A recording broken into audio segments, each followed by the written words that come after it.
actually. Love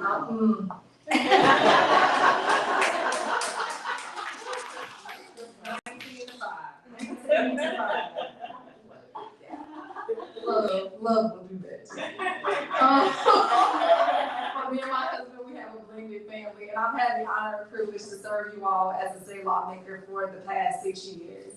And I know a lot of folks are like, why did you decide to run for the United States Senate? You could have ran one more term in the State House. Well, before I made that decision, I actually took it to voters, took it to Floridians. I traveled all across the state of Florida. I even came here in Pensacola to have conversations with thousands of people all across the state about what it was that they cared about, as well as about what kept them up at night and what they had hope for. What I learned through those conversations were, I heard from Juan down in South Florida, who is the grandson of Cuban immigrants, and he's 21 years old. He has a full-time job and he's in school, but he has to stay with his grandparents because rent is too darn high. And literally here in the state of Florida, rent is over 18% of the national average. And then speaking with people like James from Central Florida, who just purchased his home with his wife, but they have to postpone starting a bigger family, growing their family, because he's concerned that they don't have enough money to make sure that they can take care, provide for their baby. And then I spoke with Joanne, who is 78 years old in Bernardino Beach. And Joanne is a woman who has to work and DoorDash every day because she said she can't afford gas money without it. But she doesn't DoorDash alone. She has her grandson with her because her daughter can't afford to send the baby to childcare. And that's not it. Joanne stated that she also has to go to a food pantry once a week because she can't afford vegetables. Now wait, there's more, right? It gets worse. She may potentially be on the street because the senior facility that she lives in wants to go to market rate by the end of the year because they no longer have to pay on their federal loan. And then Parkland, talking to parents down there who are still afraid to send their children to school because they're worried they won't return home alive. I'm running for United States Senate because I believe that change can't wait. I'm running because I believe our government should work for people and not against them. But currently, right now, we got corrupt politicians like Ashley Moody, who's appointed and unelected, right? Right. Let me say it again, Ashley Moody, unelected and is appointed, right? Is in Washington, D.C., and Donald Trump, and they're only looking out for their campaign donors. They're only looking out for their family and friends.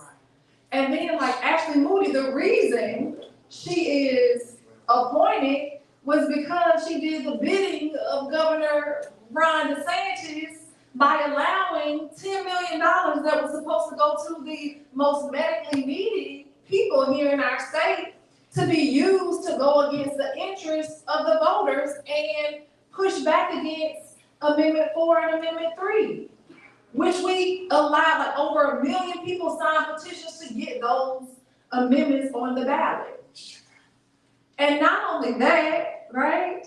She's also been receiving money from insurance companies, which is why she voted to end the ACA subsidies, which drove your healthcare premium costs up, which got a lot of people, over 200,000 people, to fall off the marketplace rolls. Like, this is all intentional. And cruelty is the point right now. But I'm running for United States Senate because I believe we have the opportunity to build a new vision in this next 250 years. A new vision where they won't return us back to the worst chapters of our history, which is what they're trying to do. Y'all know it's people in Washington that are saying things like they want to make America great again and they want to return us back to ghetto days. But the reality of it is the good old days weren't good enough for all of us. They weren't good enough for women.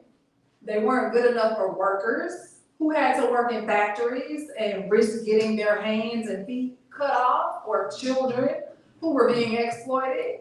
They weren't good enough for black people, and you see they gutted the Voting Rights Act.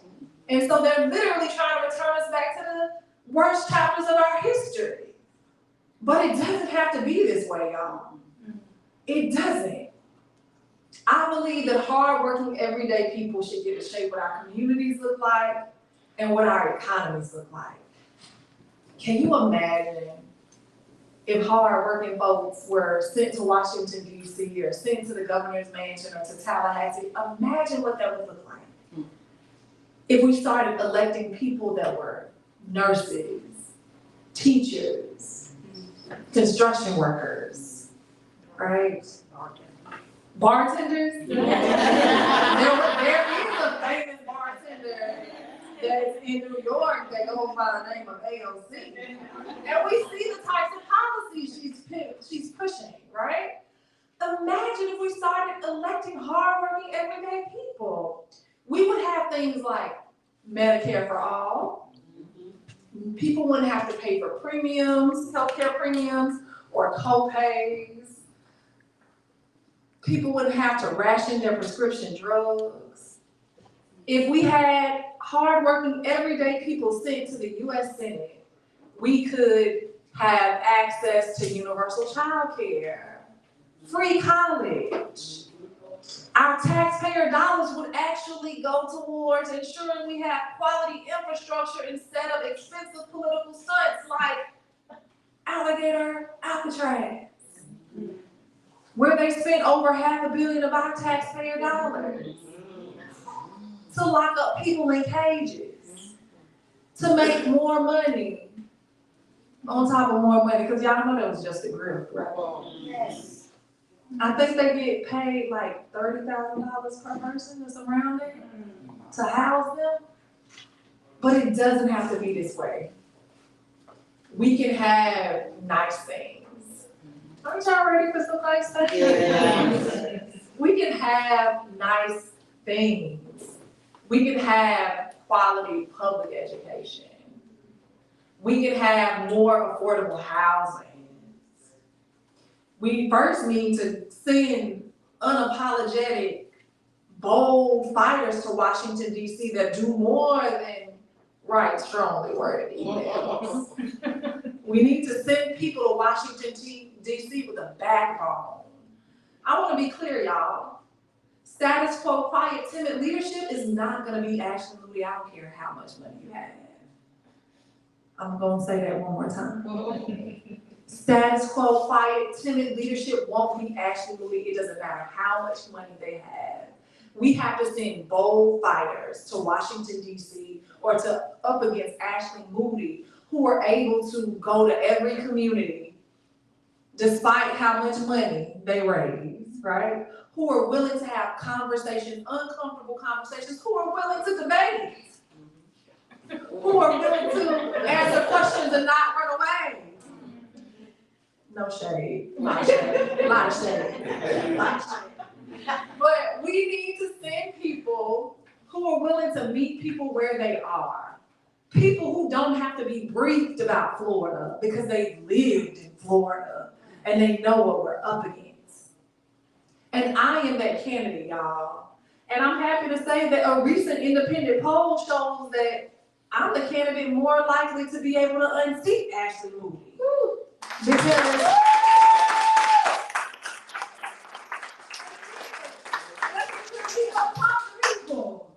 we gonna have conversations, and I know there's an elephant in the room, and hopefully it's not a Republican. But there is an elephant in the room. I'm a Black woman. Yep. And they're wondering, can I get elected? Well, guess what? I'm a community organizer. The last time a community organizer won in the state of Florida, his name was Barack Obama. And the last time I checked,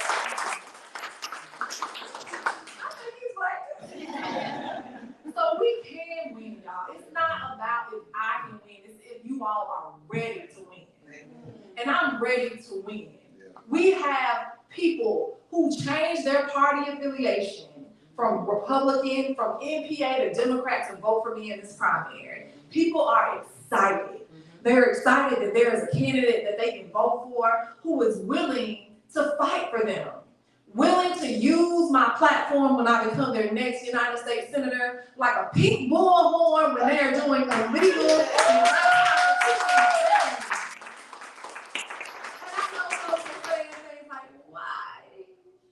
a pink bullhorn. That wasn't professional and it lacked decorum. But what good is decorum when they're actively destroying democracy? What good is decorum when they are literally tearing down our institutions? What good is decorum when they are weaponizing agencies to shoot people in the streets on camera and not be held accountable? Yeah. Our lives are on the line this election cycle. We have a guy in the White House that says there's no need to vote for another president after he's been elected. We have a guy in the White House that is actively trying to rig elections. He started bumbling 2 weeks ago and talking trash about what happened in 2020. So if he's still holding on to that, if he's still doing that, if he's still weaponizing all of his agencies, imagine what he's going to do. That's why we need bold leadership, because we're boldly being attacked. And you can't send, again, status quo, quiet, timid leadership to DC. You have to send people who are willing to get loud and fight back, willing to put their lives on the line. Y'all see I get arrested for y'all. So if I'm able to do that, you know I'll be able to do it. And look, y'all, I need your help. Like, we can win this race. Woo! That's why all these attacks are starting to happen right now, because people see these polls coming out. They ain't releasing some of these polls because they know your girl is ahead. But I need your help, y'all. In order to win this election, I need you all to literally tell everyone you know here in the state of Florida that I am in this race and I am the best candidate to win this race. I also need your time. We need you all to make phone calls and knock on doors for us. I know it's hot. I do. But democracy is on the line. And so we need you to knock and make phone calls, but I definitely need you all to text and call all your friends and family and folks you know in the state. We also need your talent, whatever you're good at, loan it to the campaign. If you're good at media, if you're good at social media, if you're good at being a surrogate, going out speaking on my behalf, whatever, join the campaign. Then finally, we need some of your treasure. I see these outfits. I see a few persons. Is that a Louis?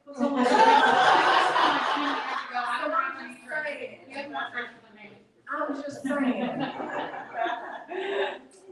I know them pockets deep out here. But even if they're not, we would appreciate a donation to our campaign. Every little bit helps. We have an average donation of around $27, which means that this is a grassroots, people-powered campaign. And it is what's going to take us over the top. And so I am humbly asking for your support and your vote this primary election.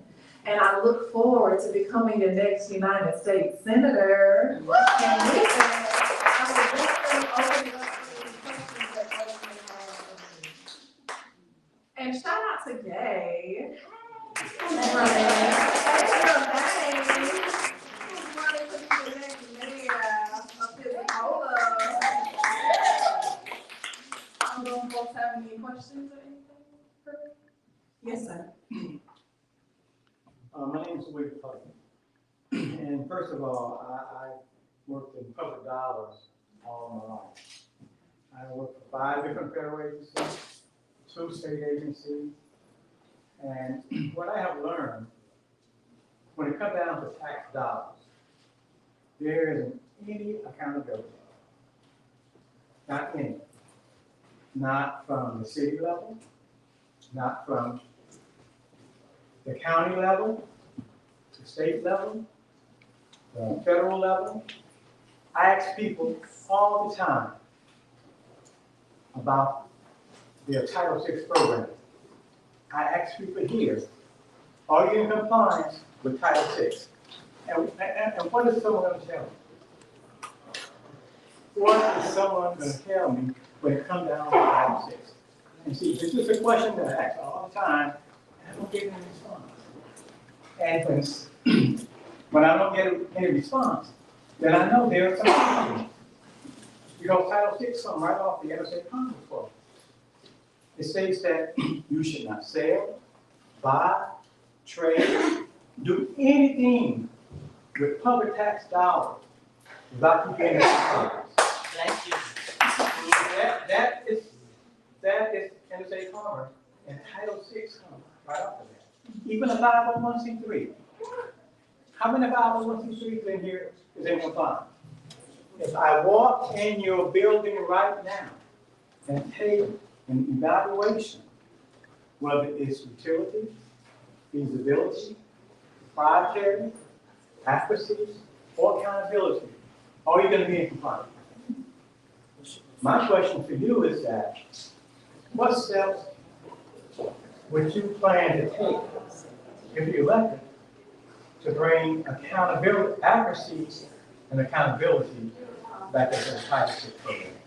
Yeah, for sure. So thank you for that. I think it's important that we gotta get rid of some of these corrupt folks.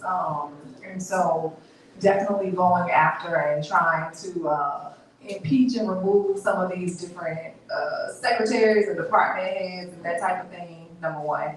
But also we really need to do some more research and investigations, right? I know that there was a lot of attacks on some of the different inspector generals when Donald Trump came in office, right? And so we gotta kind of hold them accountable as it relates to that. But this is all starting at the top, right? Like, he's basically allowing our country to be for sale. And it's legitimately by design because he's making more money. And so we have to remove a lot of his appointees, right? And hopefully when I'm on the committees to, vote or deny the folks that he's bringing in, I definitely will be voting no on a lot of that, but also we just need to, there needs to be an overhaul and a lot of reform in a lot of these different agencies and departments. And so I also wouldn't mind bringing you on board as someone who is on the advisory committee for my U.S. Senate, being a U.S. Senator. So as a state rep right now, I have an advisory committee because I don't profess to know everything, and I'm not gonna lie and say I do. And so I try to bring in more subject matter experts to give me suggestions as it relates to different policies that we need to pass or just things we need to adjust. And so we'd be willing to bring you on as well if that is something that you would be interested in after I become elected. But go ahead. I would very much like to be interested and see in the way that you can get over all of those agencies. The Interstate Commerce Clause comes directly from the Constitution. I mean, I hear you, sir, but also we know they violate the Constitution left and right. Well, you know something, they're violating because they're not being challenged. Exactly. Through the Interstate Commerce Clause, But- because it supersedes. But also, Supersedes those agencies. yes, sir, but also, again, they're violating stuff because we don't have enough lawmakers with a backbone in Washington, D.C. to push that. And so I can promise you that I am someone who has a backbone, and I'm gonna go up there and I'm gonna push that always.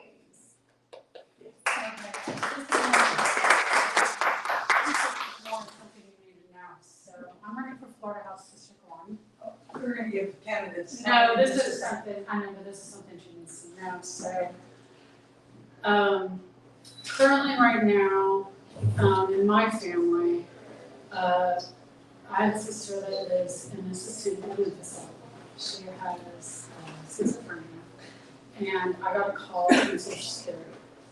And that they're investigating because they told me that my my family, we were paying, they were asking, and now I found out that he was supposed to do that. So Social Security is double dipping, the facilities are double dipping, and, so my dad had to send his return. Sorry. One of them talk to Angie about this. Yeah, I think that would be good, because, yeah. Yeah. Guys, what we need to do, because we have limited time, is to have people ask specific questions. Sorry, just one of it. That's okay, sweetie. Just, I figure it'll be, for you to compose and all that kind of stuff. So, we're gonna ask if anybody has any specific questions for Angie about her running and her campaign, and what you might wanna know from her about that. Go ahead. Hey Angie, I am organizing against data centers here in Stanley County. And so the thing that I learned about was Florida Statute 288.075, and I believe it's called the Trade Secrets Law. So what it does is it allows companies to come into communities without telling, without the community knowing until the deal is signed. And I am still doing research on it, but it appears to me that that bill just needs to be repealed or changed.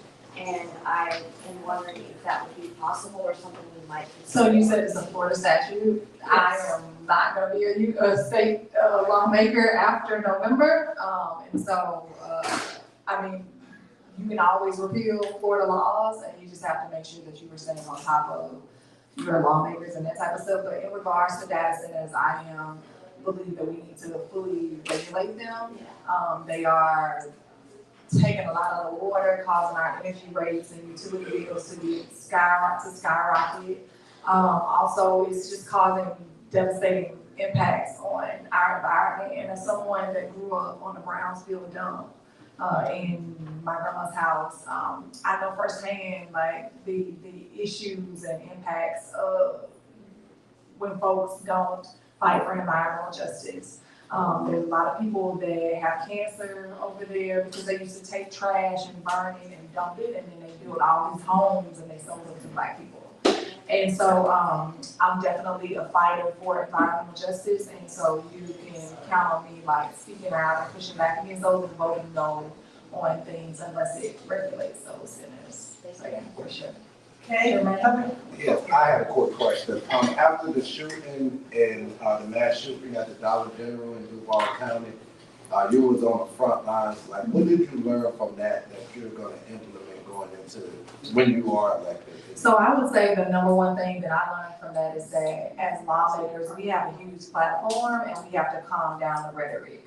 One of the main reasons I think that happened was because Ron DeSantis was pushing this stop woke and anti-DEI, and a white man from our neighboring county of Clay County initially went to Edward Waters University, which is the first Black HBCU here in the state, to try to kill quote unquote niggers. He wanted to kill niggers, that is what he said. And he was ran off by a security guard, and so he then went to the Dollar General where he shot and killed 3 people. But before he shot and killed those 3 people, he let all the white people go out of the building. And when Ron DeSantis came to offer up some money, I guess, he would not call the man a racist. He simply called the man crazy. And I stood there and I said, call him a racist. Call him a racist. He had a manifesto saying he wanted to kill Black people. And so he struck the match, fanned the flames, which caused that. And research has shown and proven that when you have the Donald Trumps and the Ron DeSantises in office, that the rhetoric that they use causes it leads to a lot of hate crimes. And that's what we're seeing. And we need to tone the rhetoric down. We need to really stop allowing these people to divide us because division is profitable for them. Yes. They make money by keeping us fighting amongst each other. Because it keeps our eyes right. It keeps our eyes off the fact that they are attacking the Social Security system. They are working to end healthcare so that they can privatize it, right? Like they're trying to privatize everything so that they can make money. But when they privatize it, it goes to hell, honestly. And so I am someone that is so against privatizing our schools and our healthcare. I believe we also need to end for-profit prisons.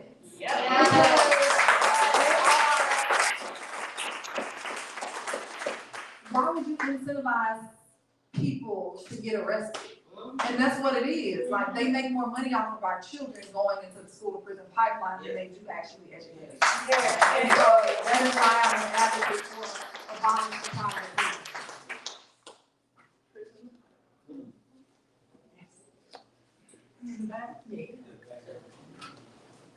Hi, my name's Norm Kruger. Just wanted to say, by the way, that we got our mail-in ballots, my wife and I, we filled them out. You got 2 votes. Yay!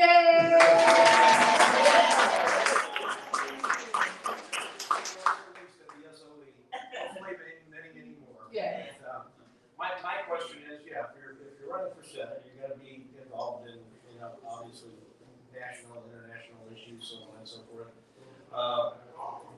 Would you vote to eliminate military aid to Israel? So I thank you for that question. I am someone who has continually fought for the safety and humanity of all people. Always, my entire adult career, nearly 2 decades. I believe that Netanyahu is a war criminal. Yes. I believe that he needs to be locked under the jail, right?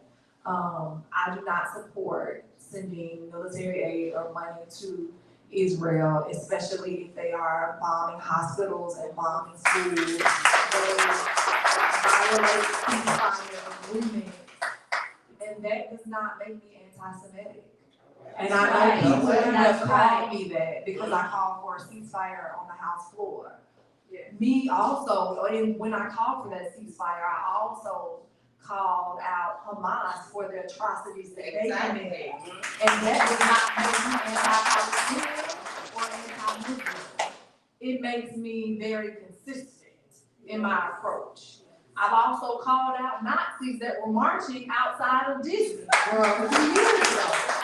And so they called out all the folks who are racist or misogynistic. Like, I don't like bigotry of any form.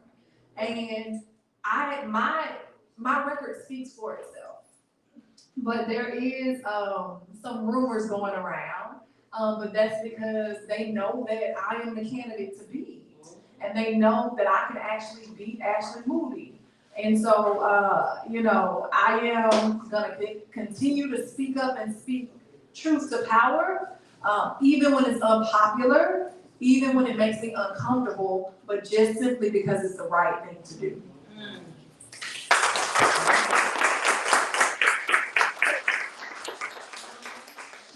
Got one more question, anybody? Okay, thank you so much. Yeah, for sure.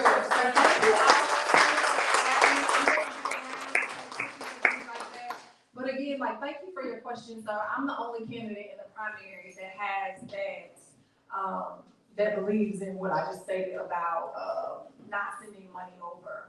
I'm also the only candidate that supports Medicare for all. I'm the only candidate that supports ending the filibuster. I'm the only candidate that supports ending private prisons, for-profit prisons. I'm the only candidate willing to debate and show up and answer the tough questions. So, again, what I would ask is if you all could text everyone to let them know. But I really appreciate you, and I'm literally here asking for your vote, for your support. I want to just say thank you all for taking time out in the middle of a work day. But I really appreciate you all for coming. Thank you.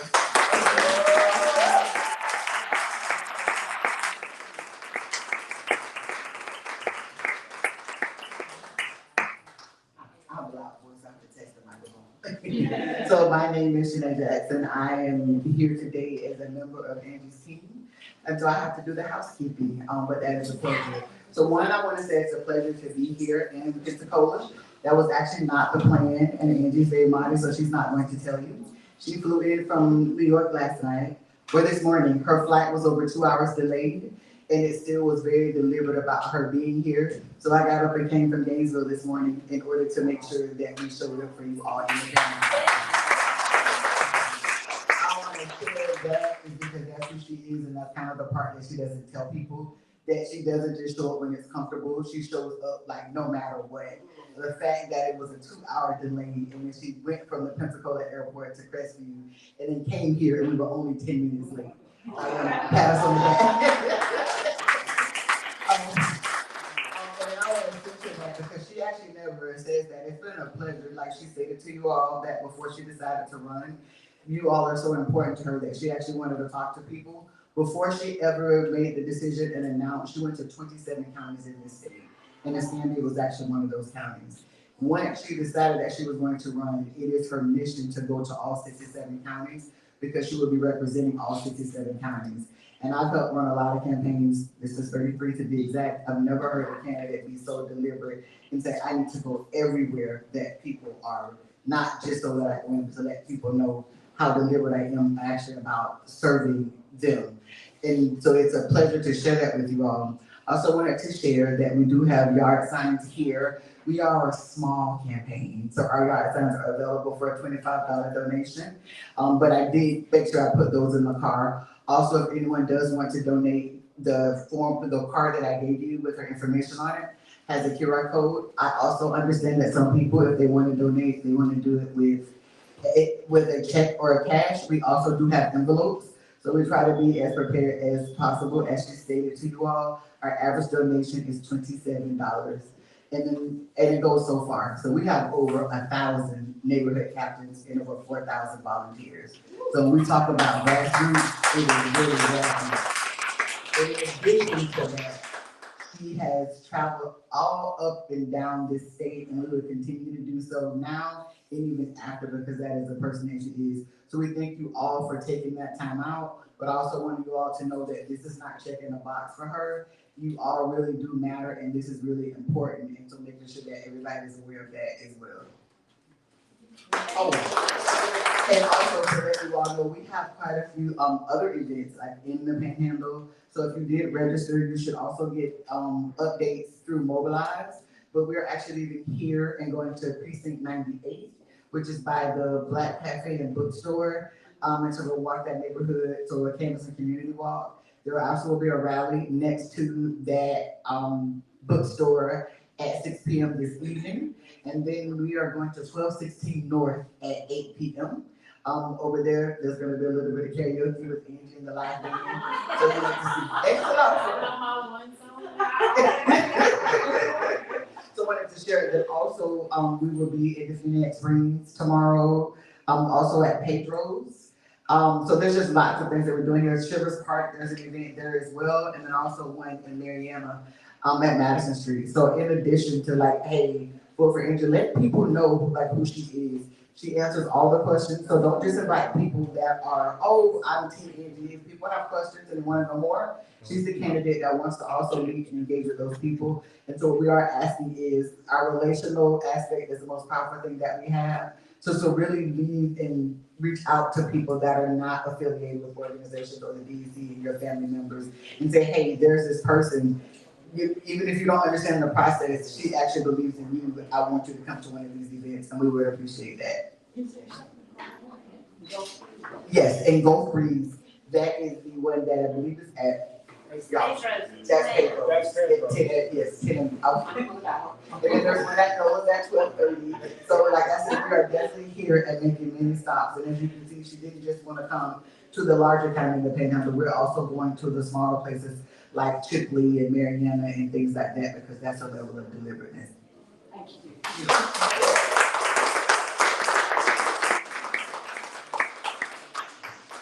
Wait, just a sec, guys. Derek had to leave because he's going to Atlanta. He will speak at the Southern Poverty Law Center convention. So, I stepped in just to kind of wrap things up. Thank you so much, Angie. We're so proud that you come and visit us and talk to us. And I think, remember all those events? Go get your friends and neighbors and come to one. You know, the rally, karaoke, I don't know about the canvassing, that takes a little special effort. It is a little hot. If you come to the canvassing, bring water, please. And before we leave, I want to give the candidates who are here today just a chance to stand up, wave their hand, say who they are and what they're running for. We don't have time for anything else. I'll start with Francesca. Hi, I'm Francesca. I'm running for Florida House District 1. One of my big things lately, I've been going to commissioners meetings to get database passed, and right now we got 2, one in the city of Pensacola and one in the San Diego County. Thank you. All right, thank you. Gabe, you're in the back of the room now. Hey, my name's Kate Elmont, and I'm ready to be your next representative for Florida's 1st Congressional District. I think all of you probably know me if you don't already have my cell phone number. Thank you for being here today. Angie, you know I love you. And I'll see you in just a little while.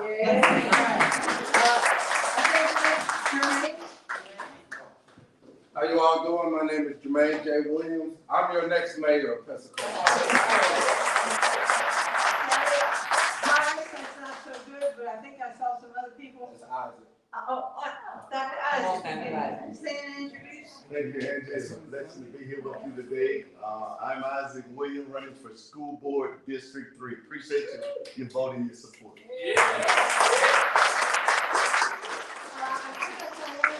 Would you just stand up if you're a candidate? I just can't see too great.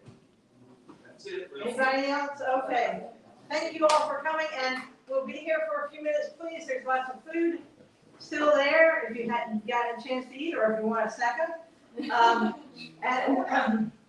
The candidates are around, and if you have a few minutes, they have a few minutes, they'll stay around and speak. I know Angie might have to rush off in a couple minutes, but the candidates are here, so if you haven't met them before, please introduce yourself, talk to them.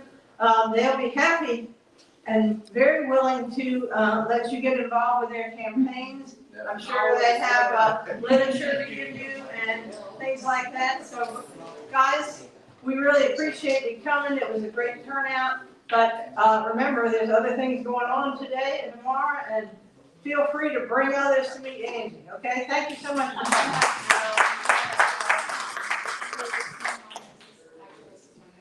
Get out to the next stop.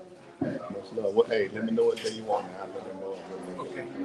Okay, you're not going, I'll let you know. I guess you know, I am, I know. You know, I think you did something, right?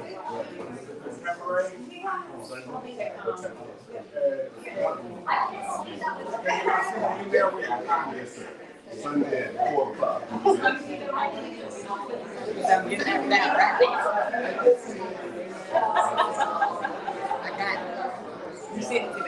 Oh, I got to say, guys. Did I have everybody's attention for a minute? Did I have your attention for just a minute?